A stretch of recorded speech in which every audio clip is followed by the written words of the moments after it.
time to go buff and hit hard. Combo of the day!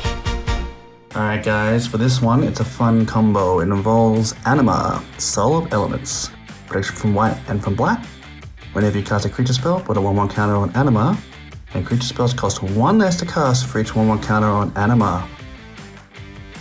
So Animar down, what we want to cast then after is a card called Ancestral Statue.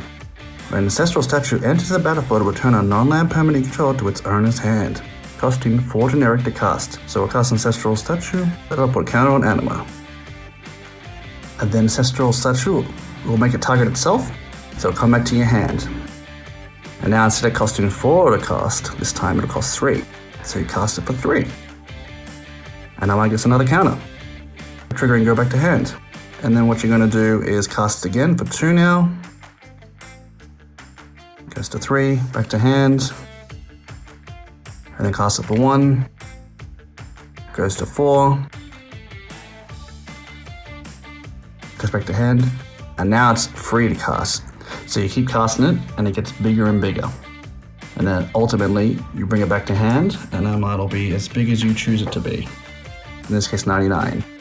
And then you go in for the swing, especially if opponents have white or black, very good, gets through quite easy. Other than that, what you could do is you cast a card called Warstorm Surge, which says whenever a creature enters the battlefield under your control, it deals damage equal to its power to any target. An enchantment, so that means is if you keep casting Ancestral Statue, it'll be doing 3 damage to any target every time it lands. Not only growing Animar, but also doing 3 damage to each of your opponents. You don't even need to swing with Animar at this stage, but Animar lets you get the free cast.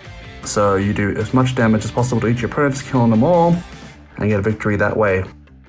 Fun combo, especially in an Animar deck. Have fun, guys. Peace.